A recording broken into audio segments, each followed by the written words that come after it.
할렐루야, 사랑하는 성도 여러분, 은총의 새날이 밝아왔습니다. 지난 주일 말씀 기억하시나요? 은혜학교에서 은혜 선생님이 우리에게 우리의 변화와 성숙을 위해서 무엇을 가르쳐 주셨는가?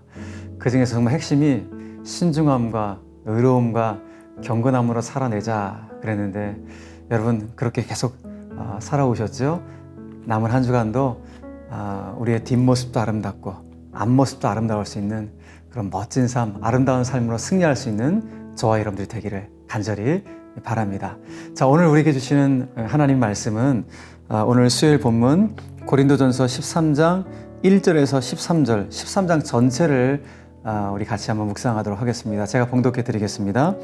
내가 사람의 방언과 천사의 말을 할지라도 사랑이 없으면 소리나는 구리와 울리는 꽹과리가 되고, 내가 예언하는 능력이 있어 모든 비밀과 모든 지식을 알고 또 산을 옮길 만한 모든 믿음이 있을지라도 사랑이 없으면 내가 아무것도 아니요.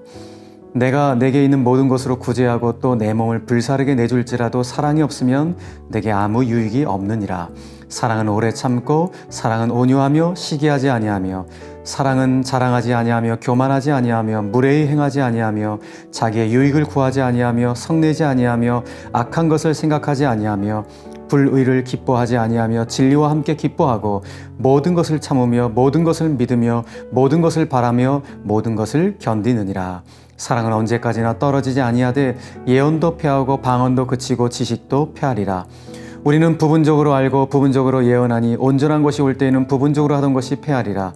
내가 어렸을 때에는 말하는 것이 어린아이와 같고 깨닫는 것이 어린아이와 같고 생각하는 것이 어린아이와 같다가 장성한 사람이 되어서는 어린아이의 일을 버려놓으라. 우리가 지금은 거울로 보는 것 같이 희미하나 그때에는 얼굴과 얼굴을 대하여 볼 것이요 지금은 내가 부분적으로 아나 그때에는 주께서 나를 아신 것 같이 내가 온전히 알리라. 그런즉 믿음, 소망, 사랑 이 세 가지는 항상 있을 것인데 그 중에 제일은 사랑이라. 아멘. 사랑하는 성도 여러분, 여러분 화면에 이쪽에 어떤 글귀가 보이시나요? 그런즉 제일은 사랑이라. 우리 제일교회는 사랑입니다. 자, 오늘 이 본문을 가지고 사랑은 절대 지지 않는다라는 제목을 함께 묵상을 했으면 좋겠습니다. 기독교를 가리켜서 사랑의 종교다라고 말을 하죠. 왜 그렇습니까? 우리가 믿는 하나님이 사랑이시기 때문입니다. 그런데 하나님은 사랑이신데 하나님을 믿는 우리에게는 자주 사랑의 결핍 현상이 나타납니다. 그 사랑의 결핍 현상으로 말미암아 가정에 금이 가기도 하고 교회가 아픔을 겪는 그런 아픔들이 우리 가운데 생기게 되는 것이죠. 왜 이런 일들이 벌어질까요? 우리가 사랑 중요하다는 거 누가 모르겠습니까? 다 알죠. 사랑이 중요한 것을 다 알지만 그 중요한 사랑을 가장 소홀히 여기기 때문입니다. 이것은 고린도 교회도 마찬가지였습니다. 그래서 오늘 사도 바울이 그 유명한 고린도전서 13장을 통해서 사랑의 위대함을 우리에게 가르쳐주고 있는 것이죠. 자, 고린도전서 13장은 크게 세 부분으로 나눌 수가 있어요. 바울이 사랑이 왜 중요한가, 사랑의 중요성에 대해서 이야기를 하고, 사랑은 무엇인가, 사랑의 정의를 우리에게 설명해 주고 있고, 마지막으로 사랑의 영원성, 반대로 또 은사의 한시성에 대해서 이야기를 하면서 오늘 본문을 맺고 있습니다. 그 첫 번째 사랑의 중요성을 1절로 3절을 통해서 우리에게 가르쳐 주고 있는데, 1절과 3절을 통해서 반복적으로 나오고 있는 어휘가 무엇입니까? 사랑이 없으면, 사랑이 없으면, 사랑이 없으면 계속 반복되고 있죠. 바울이 강조하고 있는 것이 무엇입니까? 우리에게 예언의 은사, 방언의 은사, 또 지식의 은사, 믿음의 은사, 심지어 우리 안에 희생과 어떤 구제, 이런 것으로 우리가 신앙생활을 한다 할지라도 그 안에 사랑이 없으면, 사랑이 없는 신앙 행위라면, 다시 말해 그 동기가 사랑이 아니라면 다 무익한 것이다 라고 이야기를 합니다. 그만큼 사랑은 중요한 것임을 우리에게 강조해주고 있는 것이죠. 자, 두 번째로 그러면 사랑은 무엇인가? 그 사랑의 정의를 우리에게 가르쳐주고 있어요. 특별히 본문에 보니까 4절부터 7절까지 사랑의 특성 15가지를 소개해주고 있습니다. 15가지의 특성은 크게 3가지로 분류할 수가 있어요. 하나는 긍정적인 특성, 하나는 부정적인 특성, 하나는 적극적인 특성입니다. 먼저 사랑의 긍정적인 특성은 오래 참음과 온유하다라고 이야기하고 있고, 그리고 부정적인 특성 8가지를 이야기하고 있죠. 무엇입니까? 사랑은 시기하지 않는다, 자랑하지 않는다, 교만하지 않는다, 무례히 행치 않는다, 자기 유익을 굳지 않는다, 성내지 않는다, 악한 것을 생각하지 않는다, 불의를 기뻐하지 않는다. 이렇게 이야기하고 있고, 또 마지막으로 적극적인 특성 5가지를 이야기하죠. 사랑은 진리와 함께 기뻐하는 것이고, 모든 것을 참고, 모든 것을 믿고, 모든 것을 바라고, 모든 것을 견디는 것이 사랑이다 라고 이렇게 정리를 해주고 있습니다. 그러니까 이 15가지 특성을 한번 우리가 정리를 해본다면, 사랑이라고 하는 것은 우리 인간 내면의 잔존에 있는 어떤 죄악의 본성들을 부인하고 예수 그리스도를 따르는 것이 사랑이다. 동시에 사랑은 진리가 아닌 것을 미워하고 진리와 함께 기뻐하는 것이 사랑이다 라고 우리가 정리를 해볼 수가 있겠죠. 그런데 사랑에 대한 일반적인 오해 중에서 가장 많이 갖고 있는 것이 바로 여기 있는 내용과 관련이 있어요. 여러분, 우리가 어떤 것을 많이 오해합니까? 사랑은 불의한 것이나 그리고 진리가 아닌 것까지도 무조건 용납해야 돼, 그런 게 사랑 아니야? 이렇게 우리가 오해를 하고 있다는 것입니다. 그런데 오늘 사도 바울이 우리에게 가르쳐주는 성경적인 사랑은 뭐예요? 여기 보니까 불의를 기뻐하지 않는 것이고 진리와 함께 행하는 것이 사랑임을 분명히 우리에게 정의해주고 있다는 것입니다. 자, 이런 면에서 우리가 사랑을 오해해서는 안 된다라는 것을 우리가 깨달을 수가 있지요.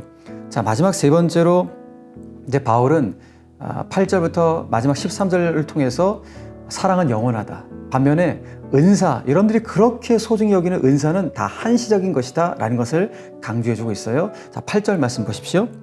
사랑은 언제까지나 떨어지지 아니하되 예언도 패하고 방언도 그치고 지식도 패하리라 라고 말씀하고 있어요. 그러니까 예언의 은사, 방언의 은사, 또 여기 나오는 지식의 은사, 이 3가지는 사실 고린도 교회 안에서 가장 강력하고 두드러지게 나타났던 은사였습니다. 그런데 이 3가지 은사가 고린도 교회 안에서 물론 긍정적인 어떤 역할도 왜 하지 않았겠습니까? 그런데 부정적인 역할을 더 많이 했기 때문에 오늘 바울이 이 부분을 강조하고 있는 것이죠.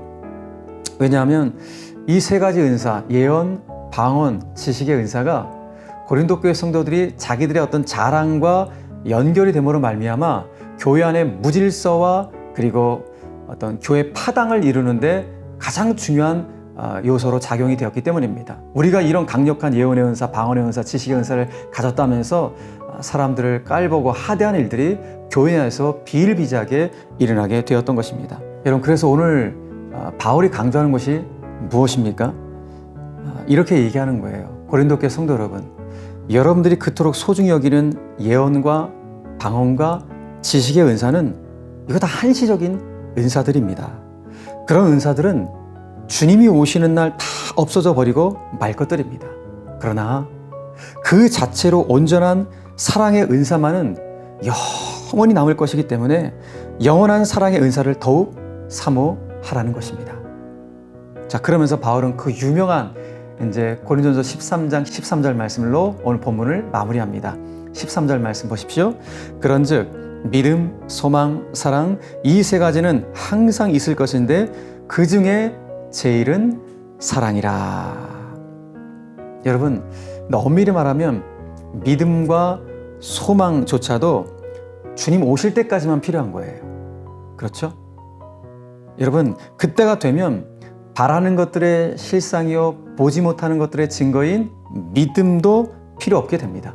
그때가 되면 소망하던 바도 다 이루어질 것이기 때문에 여러분, 소망도 자연 소멸이 되는 것입니다. 자, 그런데 그때가 되어도 하나님의 속성인 사랑만은 계속해서 이어지게 된다. 그렇기 때문에 그 위대한 사랑의 은사를 반드시 사모하고 붙잡으라고 오늘 강조하고 있는 것입니다. 여러분, 그렇다면 저와 여러분들 어떠십니까? 이 위대한 사랑의 은사를 우리가 정말 사모하고 있습니까? 솔직히 우리는 사랑의 은사보다도 무엇을 달라고 더 많이 기도하고 계세요? 어떤 특별한 은사, 특출한 어떤 체험을 좀 하게 해달라고 우리가 그렇게 더 많이 기도하고 있지는 않은가요?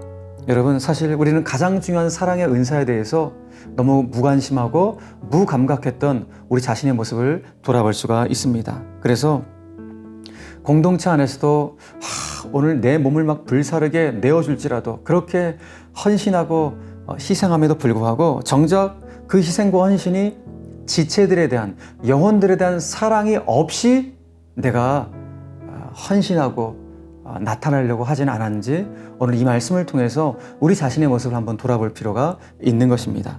사랑하는 성도 여러분, 우리 어떤 경우에도 가장 중요한 사랑을 여러분 놓치지 맙시다. 여러분, 주님의 사랑을 더욱 충만하게 누리고 싶으세요? 그러면 서로 사랑해야 됩니다. 주님의 사랑을 정말 충만히 누리고 싶다면 내 옆에 있는 성도, 내 옆에 있는 가족을 더욱 사랑하면 주님의 사랑을 우리는 충만하게 누릴 수가 있는 것입니다. 왜냐하면 바로 그것이 예수님이 우리에게 주신 새 계명이기 때문에 그렇습니다. 예수님 말씀하셨습니다. 요한복음 13장 34절 이하의 말씀을 통해서 이렇게 말씀하십니다. 새 계명을 너희에게 주노니 서로 사랑하라. 내가 너희를 사랑한 것 같이 너희도 서로 사랑하라. 너희가 서로 사랑하면 이로써 모든 사람이 너희가 내 제자인 줄 알리라 라고 말씀하십니다. 사랑하는 성도 여러분, 우리가 잘 아는 그 복음송가 중에 여호와께 돌아가자 라는 찬양이 있죠. 여러분 많이 부르시죠? 이 찬양의 원 제목은 Love Never Fails예요. 사랑은 결코 실패하지 않는다. 사랑은 결코 지지 않는다 라는 제목입니다. 그 찬양의 그 가사 중에 이런 대목이 있어요. 사랑은 오래 참고 자신을 내어주네. 서로 사랑할 때 세상은 주보네. 사랑은 절대 지지 않네. 사랑하는 성도 여러분, 오늘 하루 우리 가사대로 살아가면 어떨까요? 우리가 서로 사랑할 때, 특별히 오늘 주님이 서로 사랑하라는 이 세 계명에 우리가 철저히 순종함으로 말미암아 서로 사랑하는 우리를 통해서 세상이 주님을 보게 되길 바라고 우리가 주님의 제자인 것을 이 사랑으로 증명해 보일 수 있는 은총의 하루가 되기를 간절히 바랍니다. 사랑은 실패하지 않습니다. 사랑은 결코 지지 않습니다. 왜냐하면 그 사랑의 주인공이 주님이시기 때문입니다. 하나님은 사랑이시라. 이 진리를 붙들고 오늘 하루 살아가고 우리를 통해서 사랑이신 주님이 또 보여줄 수 있는 복된 하루가 되기를 주 예수 그리스도의 이름으로 간절히 축원합니다. 기도하겠습니다. 살아계신 하나님 아버지, 은혜와 사랑을 진실로 감사합니다. 기독교를 사랑의 종교라고 알고 있고 우리가 믿는 하나님은 사랑이신데 그 하나님을 믿는 우리들에게는 너무나 자주 사랑의 결핍 현상이 나타납니다. 이 결핍으로 말미암아 가정에 금이 가기도 하고 교회가 아픔을 겪기도 하는 안타까운 일들이 우리 앞에 놓여지기도 합니다. 주님 우리에게 새 계명을 주셨습니다. 서로 사랑하거라. 서로 사랑하는 너희의 모습을 통하여서 세상이 나를 볼 것이다. 주님이 말씀하시는데 오늘 저희들의 하루가 가족을 서로 사랑하고 성도를 사랑하고 또 내 주변에 있는 이웃들을 서로 사랑하는 그 모습을 통하여 주님을 보여줄 수 있는 거룩한 한날이 될 수 있도록 오늘 하루도 우리의 삶을 강력하게 붙잡으시고 사로잡아 주시기를 간절히 원하옵나이다. 주님, 우리의 삶 가운데 참으로 연약하고 부족한 것이 너무너무 많지만은 하나님 간절히 원하고 원하는 것은 사랑만큼은 부족하지 않길 원합니다. 사랑만큼은 연약하지 않길 원합니다. 이 사랑으로 주님 바라보게 하시고 이 사랑으로 형제 자매를 아름답고 더 굳건하게 사랑해갈 수 있는 저희들의 삶이 될 수 있도록 저희를 붙잡으시고 인도하여 주시옵소서. 오늘 하루 살아가는 모든 성도들의 삶을 주 앞에 올려드려오매 필요한 지혜와 능력으로 채우시고 역사하여 주시옵소서. 감사드리며 예수님의 이름으로 축복하며 기도 올리옵나이다. 아멘. 주기도문 하겠습니다. 하늘에 계신 우리 아버지여, 이름이 거룩히 여김을 받으시오며 나라의 임하옵시며 뜻이 하늘에서 이룬 것 같이 땅에서도 이루어지이다. 오늘날 우리에게 일용할 양식을 주옵시고 우리가 우리에게 죄 지은 자를 사하여 준 것 같이 우리의 죄를 사하여 주옵시고 우리를 시험에 들게 하지 마옵시고 다만 악에서 구하옵소서. 대개 나라와 권세와 영광이 아버지께 영원히 있사옵나이다. 아멘.